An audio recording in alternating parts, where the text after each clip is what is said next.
Guys, welcome back. So here we are, part 2, chainsaw carving, kind of stepping up your game or improving, or intermediate tutorials.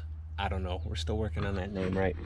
Anyway, today we're going to be adding fur to this bear. Now, we blocked this bear out in the last video, full tutorial, walked you guys through step by step, 2 camera angles, and you know, kind of helped you with it. So hopefully you've got something similar. Hopefully you got a couple of these ready to go.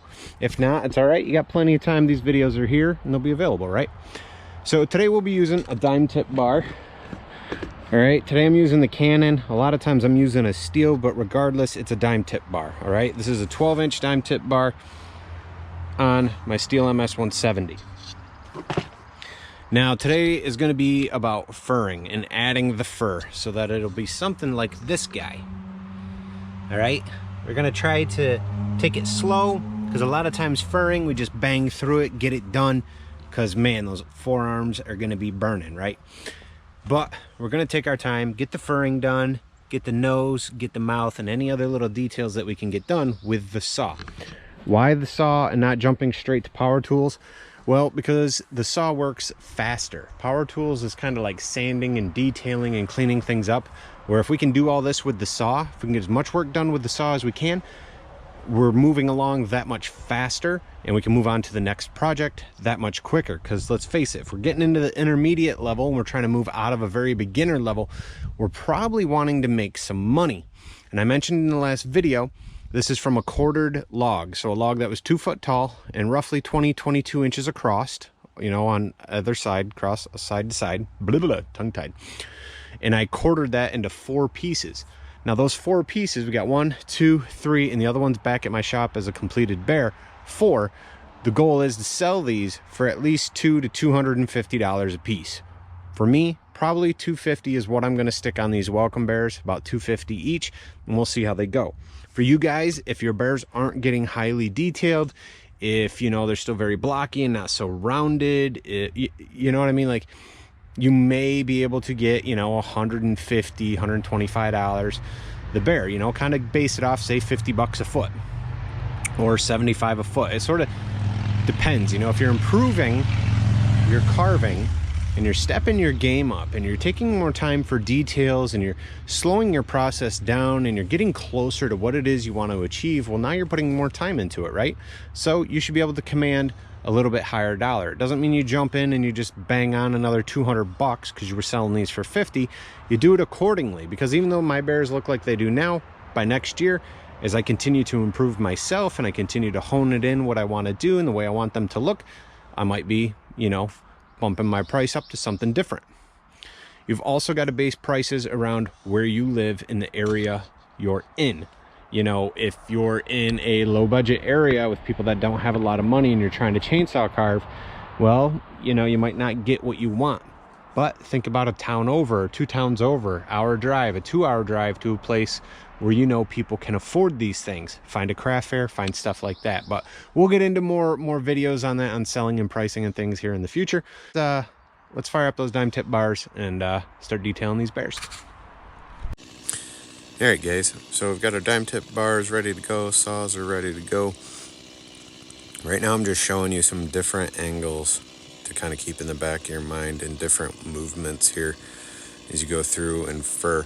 You want to try to put fur, you know, in like every little spot that you can with the saw. All right, as you guys see, I'm getting into it. Now, furring should not be straight on cuts. They should not have square edges. Like, using the nose of the bar, I'm not cutting straight in, kind of gliding across the wood with the side of the bar, the side of the nose. All right, see, that's kind of a straight cut, but I'm scraping away, not creating fur. Now we are. See how these look like a wedge was removed? It's because we're using the side of the nose of the bar, so it's only using one side of the teeth right now, okay? If you have it straight, you're making just like straight lines, and that just does not look like bear fur. So when you do it this way, if you look right there, it's a good example. You can see where it looks like fur is overlapping fur right there, right? Like hairs are overlapping hair. That's the goal. Is it super realistic? No, but it's getting there, right? We're getting that much closer to more realism and a lot more detail. Now, as you're laying the fur in, be conscious as to which way you're laying it in. Like right now, this is the shoulder area, and I want all that fur to kind of lay down with a vertical look, or the idea of a vertical laying fur. Kind of, he's standing up, so the fur is sort of falling down the arms or falling down the body. And as you come to a corner, change the angle of the fur, or if the arm rounds or the body rounds around the bear, change the angle just a little bit so it angles and rounds over and around that piece. Hopefully that kind of makes sense. Now with this kind of bear, the back is pretty flat because it was such a big log, and then after we quartered it, it didn't leave us a lot of room for the back. So I do more of a quick furring back here, just a quick long scrape with the bar, and boom, that's done. Because again, that side's going to be up against something more than likely for the customer, and the front is going to be the highly detailed spot. So again, kind of looking it over, thinking about how am I going to lay the fur on my next cuts, what way should it go. Now, I like to try and come in different ways on each side. So right now we're cutting from the center out and working our way around the belly and under the arm. So you can do shorter scrapes, which will make it, make the fur pattern look a little bit different. You do longer scrapes that make it look like long fur. But you want to try to fill in any spots. Like, you don't really want to have spots that are just flat that you didn't hit and you just call it good because your arms are getting tired, because it feels too tedious. Because those are the things that's what happens, right? Right about now, even your forearms might be burning at this point because you haven't done this a lot. That's all right. Stop. Take a break. All right?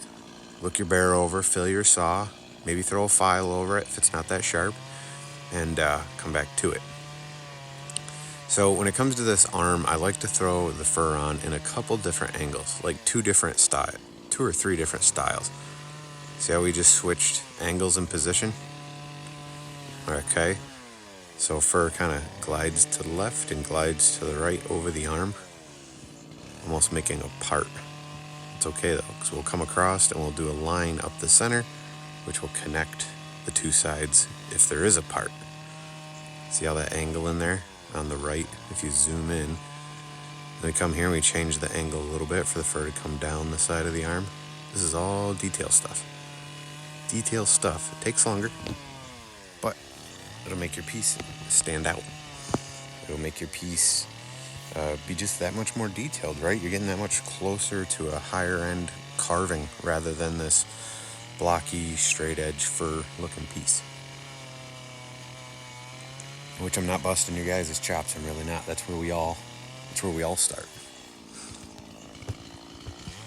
So for these lines, I come from the side, kind of come in, and sort of just shape them all like that, right? From the center, work my way out. This whole side of the bear is pretty much done. Now, I'm not doing claws or anything like that. We're keeping it still in that aspect pretty simple. You get into taking the time to do claws and things, and it's tough to command another higher amount of money just for those claws. Now, if it's a custom order, that's different. Now, when you switch sides, you've got to figure out what feels comfortable to you as far as holding that saw, because you can't hold the saw at the same angle, right? The fur needs to have the same kind of cut and the same sort of lay, and if you come in at the exact same angles as before, they're all facing the wrong way. You're backwards. So you've gotta practice and get used to holding this saw a little bit different for the other side. One side may come easier than the other. The right side of the bear is always easiest for me. When I move on to the left side, that's always the toughest side. And it's just, I don't know, it's just the way it is. But with practice, you can make it work and make it happen. So when you're sitting here, if it's the left or it's the right, one side, you're like, wow, this side is much harder than the other. You're not alone. It's a struggle. Just get used to it, you power through it, and you make it happen, If you've already come this far, you can do it. So Just keep going. Listen, if you guys are here though and you haven't already, be sure to give me a thumbs up and hit subscribe. When you hit subscribe, hit that bell and hit all. After you hit all, go back through to your YouTube account and make sure your YouTube notifications are on. I've got a lot of people that turn them on. I think we actually have like 10% of my viewers or subscribers have turned on YouTube notifications. 10%. So 90% of you don't do that. Turning on YouTube notifications, one, for my on YouTube itself will give you guys alerts when I have new videos, or if I go live, it'll alert you, which then in return you have the opportunity to watch those new videos right away, or jump on that live feed when I'm going live carving and chatting with you guys. Why is that important? Well, if you enjoy these videos and you want to help support my channel, that is a very, very big way to do that, because when you jump on those lives right away, or you watch videos within 12 to 24 hours of them being uploaded, it helps promote it across the YouTube platform, and it tells the algorithm that these videos are worth sharing to other people, getting my views out there and growing my channel. So it's not just me like growing my channel, it's you guys too. So the amount of work that has to go in on my end is quite a bit, and the little bit of work that you guys have to do is like, subscribe, leave me a good comment, give me some feedback, and turn on those notifications. Hopefully this is helping you guys out though. I mean, it's pretty self-explanatory once we get one side done and we start working on the other, as you guys can see. Now, I said it in the last video, part 1 of this. I'm planning to put together a specific tutorial carving video just for my members. So if you're a member and you're watching this, keep an eye out for that. You definitely want to make sure you have all that stuff turned on, so when those are uploaded for members, you get notified. I've wanted to carve live with just members, but I just can't figure it out. Like, YouTube changed the way they do things, and I used to be able to, when I go live, just hit members only or public or whatever. That option's not there anymore, so I'm not quite sure how to go live with just my members at this time. I'm trying to figure that out, but I'm hoping to put together a tutorial, doing like a bear cub in a tree, something small, a piece that could be sold, for $200 to maybe $300, kind of depending on the size, but we're talking about a small piece, but a detailed piece that I've got a lot of great comments on, a lot of feedback on from customers, so I'd love to share that with you guys. Now, after you guys get your furring done, great time to put your initials in the back of your bear. As you guys can see right here, throwing in the KH. Don't throw in KH, throw in your initials. Okay, and that's just a plunge cut for each piece of the letter. That's pretty much it though for furring, guys. Pretty easy peasy. Hopefully yours came out that well. Now we're going to take a look at the snout and do a little bit of work with that saw. Kind of come in and scrape the edge across. This will help round that snout on the edge. Come over here, do it on this side. It's a scraping motion, so I have a good grip on that saw. Now let's come in and cut out the front of the nose. Alright, so the roundedness of the bar gives you a little swooping motion on the nose naturally. Okay, perfect. Now we're scraping and rounding. Yes, you could do this with power tools, but the saw's already in your hand. This is saw control. You're building muscles in your forearms, your shoulders, and your biceps that you probably right now know that you have that you didn't know you had before, because I'm sure they're burning. A little bit of an uppercut. Pop in just a little simple mouth. This is where kickback can happen, so be ready. Have a good grip. You're using that and you're getting near the top side of that bar. That thing can kick right back on you, even on this little cut, so be prepared. Boom, our mouth's cut in, our nose is defined, and yeah, it's looking good. Looking good, guys. All right, guys, that's it. We took 11, 12 minutes or so. I kind of went as slow as I could. Hopefully, you guys were able to kind of see here with both camera angles, and I walked you through it okay. It's mostly using the side of the nose, right? No real straight cuts. Is it perfect? No. Is there improvement? There always is. The minute you stop thinking I don't need any improvement, you become stagnant, right? And then all your art just pretty much stays the same. So there's always improvement that can be done here, right? We got this cleaned up. This could be a little bit better, but we can clean this up when we do the power tools in the next video. So here we have this little bit of bulge left for the eyes. We brought the fur kind of close. It's okay that the fur is not right up against everything right now. And it's okay, right? Some of these spots look like this because when we use the die grinder with the Saburrtooth flame burr, we're gonna be able to get in here and kind of connect these and get these details just a little bit closer. We'll also just do the ears with that, because sometimes when you run your saw and you're trying to do these ears with the saw, you can run into an issue where it grabs and just tears a lot off, right? If you get kickback or something like that were to happen, you can mess your ear up.